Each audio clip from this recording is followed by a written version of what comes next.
Sir, ഈ CJP പ്രതിഷേധത്തിനോടനുബന്ധിച്ച് നടന്ന social media റീച്ചുകൾ പലരും പോസ്റ്റുകൾ വളരെ ജാൻമണി ഇതിൽ പ്രത്യേകമായിട്ട് പറഞ്ഞു കഴിഞ്ഞാൽ പ്രധാനമന്ത്രിയെ വിമർശിച്ചുകൊണ്ട് ജാൻമണി വളരെ മോശമായിട്ടാണ് ഒരു പോസ്റ്റ് ഇട്ടത്. അത് അവർ പറയുക തന്നെ ചെയ്തത്. അതിൻ്റെ ഒപ്പം തന്നെയാണ് മുഹമ്മദ് അനസ് എന്ന് പറഞ്ഞ ഒരു നിലമ്പൂരാണോ ഇതോടെ പിന്നെ ഉള്ള ഒരാൾ ഇതേപോലെ പ്രധാനമന്ത്രിയെ പാർലമെന്റ് കത്തിക്കുന്നു അങ്ങനത്തെ ഉള്ള വളരെ മോശമായിട്ടുള്ള വിമർശനം ഇട്ടിരുന്നു. പിന്നെ ഈ പറയുന്ന CJPയുടെ നേതാവ് തന്നെ അഭിജിത് ദീപ്കെ ഇട്ടിരുന്നു. പിന്നെ സപ്പോർട്ട് ചെയ്തും TG മോഹൻദാസിനെ പോലെയുള്ള വളരെ വലിയൊരു അഭിഭാഷകനും മാധ്യമപ്രവർത്തകനുമായ അദ്ദേഹം പ്രധാനമന്ത്രിക്ക് അനുകൂലിച്ചും രാജ്യത്തോടുള്ള രാജ്യസ്നേഹം കാണിക്കുകയും ചെയ്തു. എന്താണെങ്കിലും ഈ സോഷ്യൽ മീഡിയ ഇൻഫ്ലുവൻസേഴ്സിൻ്റെ ഈ ഒരു സമയം അവർ പലതരത്തിലും പ്രധാനമന്ത്രിയെ അപമാനിക്കുന്നവരുണ്ട്, പ്രധാനമന്ത്രിയെ സപ്പോർട്ട് ചെയ്യുന്നവരുണ്ട്. അതിനെക്കുറിച്ച് എന്താണ് സാർ, ഈ സോഷ്യൽ മീഡിയ ഇപ്പം ഈ ഒരു സമയത്ത് ഇവരുടെ റീച്ച് കൂട്ടാനാണോ, എന്താണ് അതിനകത്ത്? സോഷ്യൽ മീഡിയ നമുക്കറിയാവുന്നതുപോലെ നിങ്ങളൊരു സോഷ്യൽ മീഡിയ ചാനലാണ് അല്ലേ? അതെ. അൽഗോറിതമാണ് ഇതിന്റെ എല്ലാം അടിസ്ഥാനം. അതെ. കൂടുതൽ ആളുകളിലേക്ക് എത്താൻ കഴിയുന്ന സമയത്തും കൂടുതൽ ആളുകൾ ചർച്ച ചെയ്യപ്പെടുന്ന വിഷയങ്ങളും ആ സമയങ്ങളിൽ കണ്ടന്റായി കൊടുക്കുക എന്ന് പറയുന്നതാണ് ഇതിന്റെ ഒരു രീതി.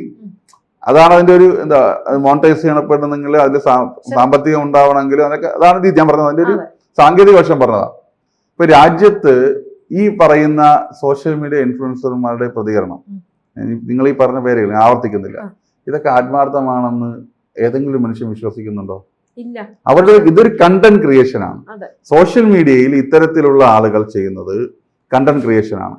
ഈ എന്താ പറയാ, നാടൻ ഭാഷയിൽ പറയും എന്താ, കാറ്റ് ഉള്ളപ്പോ തൂറ്റുക എന്ന് പറയുന്ന പോലെയുള്ള ഒരു പരിപാടിയാണ്.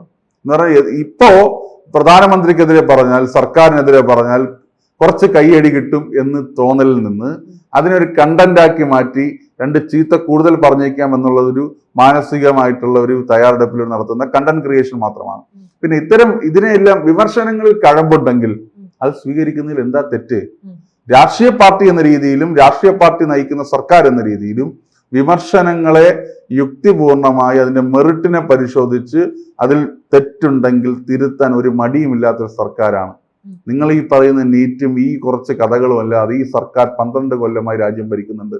ഏതെങ്കിലും ഒരു കഴമ്പുള്ള വിമർശനം അല്ലെങ്കിൽ വിമർശനം ചെയ്യേണ്ട ഏതെങ്കിലും സാഹചര്യം ഈ രാജ്യത്ത് നരേന്ദ്രമോദി സർക്കാർ ഉണ്ടാക്കിയിട്ടുണ്ടോ? ഇല്ലല്ലോ.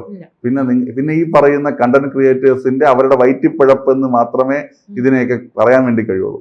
പക്ഷെ രാജ്യത്തോട് തീരെ പ്രതിബദ്ധത ഇല്ലാത്ത കുറച്ച് പേരുണ്ടല്ലോ, അവരിൽ നിന്നും ഇപ്പോഴീ പറയുന്ന രാജ്യത്തോടുള്ള സ്നേഹം വരുമ്പോൾ ഇവൻ രഞ്ജിനി ഹരിദാസ് ഒക്കെ ഇവിടെ കേരളത്തിൽ നടന്ന PSC എക്സാമിനെ അതിനെ കുറിച്ചൊക്കെ ഒരുപാട് പേര് PSC സ്റ്റുഡൻസ് അവർ സമരം ചെയ്യുകയും അവർക്ക് അവിടെ ക്രമക്കേട് വരികയും ഒന്നും പ്രതികരിക്കാതിരുന്ന കുറേ സെലിബ്രിറ്റീസ് രഞ്ജിനി ഹരിദാസിനെ പോലെയൊക്കെയാണ്.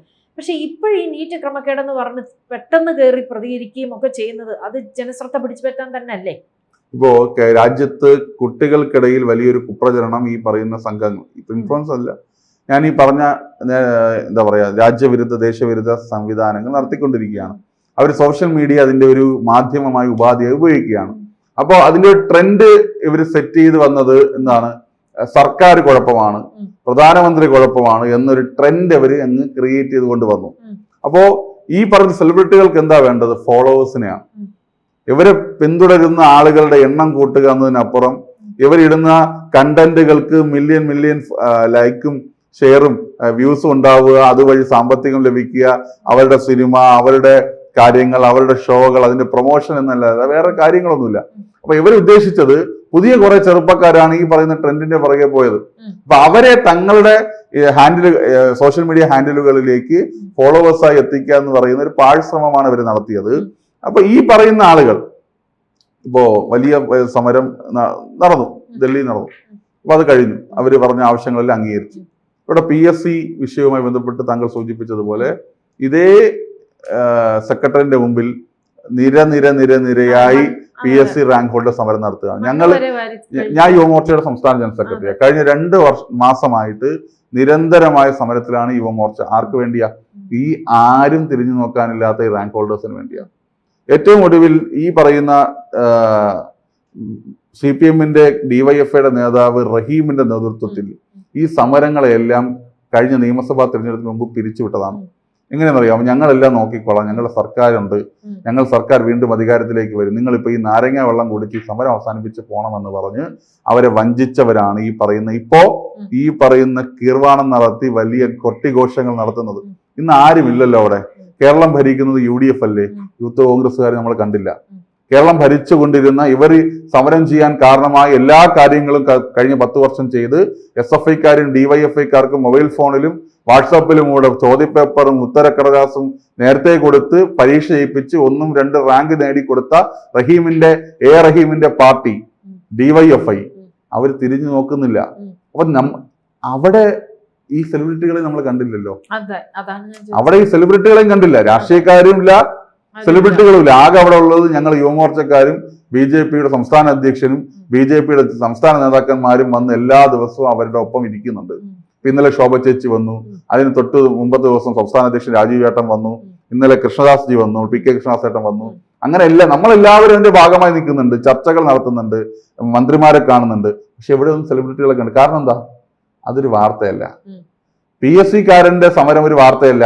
കാരണം PSCക്കാരന് ജോലി കിട്ടിയാൽ അത് അവന്റെ 4 അംഗ കുടുംബത്തിന് ഉപയോഗം മാത്രമേ ഉള്ളൂ. അവന്റെ വിഷയം വന്ന് കണ്ടന്റ് ചെയ്താൽ പ്രത്യേകിച്ച് വാർത്ത ഉണ്ടാവുന്നില്ല, അതൊരു സമരം വിഷയമായി മാറുന്നില്ല. PSC എന്ന് പറയുന്ന കേരളത്തിൽ കുറച്ച് വലിയ ഭൂരിപക്ഷം അല്ലെങ്കിൽ കുറച്ച് യുവാക്കളുടെ ജോലിയെ ബാധിക്കുന്ന വിഷയമാണ്. അപ്പോൾ അതിലവർ ഫോളോവേഴ്സ് ഉണ്ടാവില്ല, അവർക്കത് കണ്ടന്റ് റീച്ച് ചെയ്യപ്പെടില്ല, അൽഗോരിതം അനുസരിച്ച് അത് റീച്ച് ചെയ്യപ്പെടുന്ന സാഹചര്യം ഉണ്ടാവില്ല. അപ്പോ വ്യക്തിപരമായിട്ടുള്ള നേട്ടങ്ങൾ, വ്യക്തിപരമായിട്ടുള്ള താല്പര്യങ്ങൾ, വ്യക്തിപരമായിട്ടുള്ള അജണ്ട സെറ്റ് ചെയ്ത് കണ്ടന്റുകൾ കാലത്തിനും സമയത്തിനും വാർത്തകൾക്കും സമീപനങ്ങൾക്കും അനുസരിച്ച് ക്രിയേറ്റ് ചെയ്ത് പണം ഉണ്ടാക്കുക എന്ന് പറയുന്ന വലിയ പരിശ്രമമാണ് ഈ പറയുന്ന മഹാഭൂരിപക്ഷം വരുന്ന ഈ സോഫ്റ്റ് കോൾഡ് കണ്ടന്റ് ക്രിയേറ്റേഴ്സ് നടത്തുന്നത്. അതിൽ ജെനുവിനായി പ്രതികരിക്കുന്ന ആളുകളുമുണ്ട്. അവരുടെ വിമർശനങ്ങളെ ഏറ്റവും മെറിറ്റോറിയസ് ആയി എടുക്കുകയാണ്. അല്ലാതെ പണം ഉണ്ടാക്കാനും ഫോളോവേഴ്സിനെ കൂട്ടാനും നടത്തുന്ന ഇർവാണ പ്രഭാഷണങ്ങളെ അത് എന്ത് അതിശയമാണെങ്കിലും അതിനെ തിരസ്കരിക്കുക, തള്ളിക്കളയുക എന്ന സമീപനമാണ് BJPക്കുള്ളത്. എന്നാൽ ഈ പ്രധാനമന്ത്രിക്കെതിരെയുള്ള ഇങ്ങനെയുള്ള പോസ്റ്റുകളൊക്കെ കേസ് വരാനുള്ള അല്ല, BJP യുവമോർച്ച എന്ന രീതിയിൽ പ്രധാനമന്ത്രിക്കെതിരെ ഇപ്പോൾ ഈ പറയുന്ന സോഷ്യൽ മീഡിയ ഇൻഫ്ലുവൻസേഴ്സ് നടത്തിയ വിഷയങ്ങളുമായി ബന്ധപ്പെട്ട് അഭിപ്രായങ്ങളുമായി ബന്ധപ്പെട്ട് കൃത്യമായി DGPക്ക് പരാതി കൊടുത്തിട്ടുണ്ട്. അതാത് പ്രദേശത്തെ SP-മാർക്കും DIG-മാർക്കും പരാതി കൊടുത്തിട്ടുണ്ട്. നിയമപരമായിട്ടുള്ള കാര്യങ്ങളൊക്കെ മുന്നോട്ട് പോകും. നമ്മൾ ഇവരുടെ പിറകെ പോയാൽ യുക്തിപൂർവ്വം ചിന്തിച്ചാൽ ഈ പറയുന്ന ആളുകൾ എന്തിനാണ് പ്രധാനമന്ത്രിയെ ചീത്ത പറയുന്നത്? അവരെ ചീത്ത പറയാൻ BJPക്കാർ പോകാൻ വേണ്ടിയാണ്. അങ്ങനെ ചീത്ത പറഞ്ഞ് ഞങ്ങളുടെ അക്കൗണ്ടിൽ അവരങ്ങ് കൂടുതൽ വലിയ ആളുകളാവാൻ വേണ്ടി ഞങ്ങൾ അനുവദിക്കില്ല. അവരത് പറഞ്ഞുകൊണ്ടിരുന്നോട്ടെ. അവർ പ്രധാനമന്ത്രി ചീത്ത ഇപ്പോ എന്താ പറയാ, സൂര്യനെ നോക്കിയിട്ട് താഴെ ഒരു പട്ടി കുരച്ചാൽ പ്രത്യേകിച്ചും സംഭവിക്കാനില്ലല്ലോ. പട്ടിയുടെ തൊണ്ടയിൽ വെള്ളം പറ്റുമ്പോൾ പട്ടിയെ നിർത്തി പൊയ്ക്കോളൂ, അത്രയേ ഉള്ളൂ. പ്രധാനമന്ത്രിയെ ചീത്ത വിളിക്കുക എന്ന് പറയുന്നത് അവരുടെ ജീവിത ഉപാധിയാണ്, വയറ്റിപ്പഴപ്പാണ്. കാശ് കിട്ടുന്നതും കിട്ടിയിട്ട് പോട്ടെ. BJP അവരുടെ പിറകെ നടന്ന് അവരെ ഉപദ്രവിക്കാനെന്നുള്ള ഒരു ക്ലാസ് ഒന്നും ഈ പറയുന്ന ആളുകൾക്കൊന്നും ഇല്ല. അതുകൊണ്ട് ആ പരിപാടി അവർ തുടരട്ടെ. ഞങ്ങൾ രാഷ്ട്രീയ പ്രവർത്തനം മുന്നോട്ട് പോകും. ഞങ്ങൾ ഈ ചെറുപ്പക്കാരെ കാണുകയാണ്. ഇതിൽ ഒരു കാര്യം കൂടി എനിക്ക് പറയാനുള്ളത്, ഈ സമരം നടത്തുകയും പ്രക്ഷോഭം നടത്തുകയും ചെയ്യുന്ന ചെറുപ്പക്കാർ ഇവർ 18 19 വയസ്സാണ്. ഇവർ ജനിച്ച് 5 6 വയസ്സുള്ളപ്പോഴാണ് നരേന്ദ്രമോദി അധികാരത്തിലേക്ക് എത്തിയത്. ഇവർ ജനിച്ച് വളർന്ന് ഇവരൊരു അറിവുള്ള പ്രായമായപ്പോൾ ഈ കാണുന്ന സൗകര്യങ്ങളെല്ലാം രാജ്യത്തായി. അവരുടെ കൈകളിലേക്ക് മൊബൈൽ ഫോണുകൾ വന്നു, ഇന്റർനെറ്റ് കണക്ഷൻ വളരെ സ്പീഡുള്ളതായി, എല്ലാം വന്നു. UPI വന്നു, പേയ്മെന്റുകൾ വന്നു, ലോകം മൊത്തം നമ്മുടെ വിരൽത്തുമ്പിൽ വന്നു. ലോക സഞ്ചാരങ്ങൾ കൂടി, സൗഹൃദങ്ങൾ കൂടി, വ്യത്യാസങ്ങൾ ഇല്ലാതായി. ഇതെല്ലാം ഉണ്ടാക്കിയതാരാ? ഇതൊക്കെ ഉണ്ടാക്കിയതാരാ?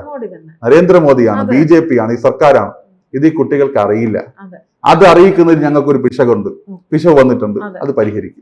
അത് പരിഹരിച്ച് നിങ്ങൾ ജനിക്കുന്നതിന് മുമ്പ് ഈ രാജ്യം ഇതായിരുന്നെന്നും നിങ്ങൾ ജനിച്ചപ്പോൾ ഈ രാജ്യം നിങ്ങൾ ഈ കാണുന്ന നിങ്ങൾക്ക് സോഷ്യൽ മീഡിയയെ ഉപാധിയാക്കി ഈ സർക്കാരിനെതിരെ തന്നെ പറയാൻ പറ്റുന്ന സാഹചര്യം ഉണ്ടാക്കിയത് ഈ നരേന്ദ്രമോദി എന്ന് പറയുന്ന യുഗപ്രഭാവനായിട്ടുള്ള, ലോകം അംഗീകരിക്കുന്ന, ലോക നേതാവായിട്ടുള്ള നമ്മുടെ പ്രധാനമന്ത്രിയാണെന്ന് ഞങ്ങൾ ഈ ചെറുപ്പത്തോട് പറയും. അതാണ് ഞങ്ങളുടെ രാഷ്ട്രീയ പ്രവർത്തനം. കൂടുതൽ വാർത്തകളും വിശേഷങ്ങളും നിങ്ങളിലേക്ക് എത്താൻ ABC മലയാളം സബ്സ്ക്രൈബ് ചെയ്യുക, ബെൽ ബട്ടണും അമർത്തുക.